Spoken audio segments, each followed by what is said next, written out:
Le manga dont je vais vous parler aujourd'hui mérite très clairement une vidéo long format. Peut-être que ça arrivera un jour, si vous voulez que ça arrive, n'hésitez pas à vous abonner et à le dire en commentaire. Dans tous les cas, il faut absolument lire Dorohedoro. Dorohedoro, c'est un manga qui a eu une vie assez compliquée puisqu'il a dû changer 3 fois de magazine de parution sur ses 18 ans. C'est énorme. Ouais, le manga il a quand même duré 18 ans. Et Dorohedoro, c'est sans doute un des mangas les plus bizarres que vous puissiez lire. Les plus bizarres et en même temps, un des meilleurs. Si les dessins peuvent sembler assez brouillons de prime abord, au fur et à mesure du temps, la mangaka elle s'améliore énormément et le dessin devient même une des plus grandes qualités, si ce n'est la plus grande qualité de l'œuvre. L'histoire est simple, on suit Caïman, un homme qui a une tête de grand reptile. Dans son monde à lui, il y a des mages qui débarquent et ça tombe bien, Caïman il traque les mages et il leur gobe la tête. La raison est simple, c'est pour savoir qui est le fameux mage qui lui a jeté cette malédiction. Oui, parce que dans sa bouche, il y a quelqu'un et c'est cette personne qui lui dit si c'est le bon mage ou non. Posez pas de questions, j'ai dit que c'était bizarre. Le duo de Caïman, c'est Nikaido, une patronne de restaurant de gyoza qui cache certains secrets. Elle est forte, elle est bourrine et avec eux, on a sans doute un des meilleurs duos que j'ai pu voir en action. Pour le mystère de son identité et de ce qu'elle cache, je vous laisserai lire le manga. Pour le reste du casting, vous avez la Dream Team, parce que même le groupe de méchants s'avère ultra attachant et loufoque. Leur chef N, c'est un sorcier qui manipule les champignons, et autant dire, il est obsédé par ça, vous en voyez absolument partout chez lui. Mais surtout, on a le duo des antagonistes, qui s'appelle Shin et Noi, et qui est sans doute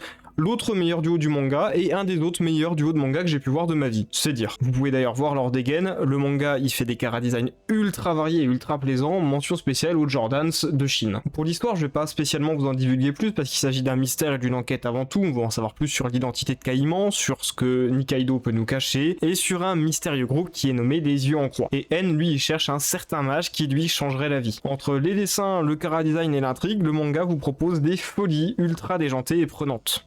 Si vous aimez beaucoup le groupe de musique Slipknot, sachez que la mangaka aussi, puisqu'elle cache des références au groupe absolument partout. Pour ceux qui sont déjà amateurs de l'œuvre, sachez que en ce moment, la mangaka, elle travaille sur un autre projet qui s'appelle Die Dark, qui est encore en cours. C'est un cadre très différent puisque ça se passe dans l'espace, mais c'est toujours dans la même ambiance. Je vous le conseille aussi, je trouve que le manga est très bon.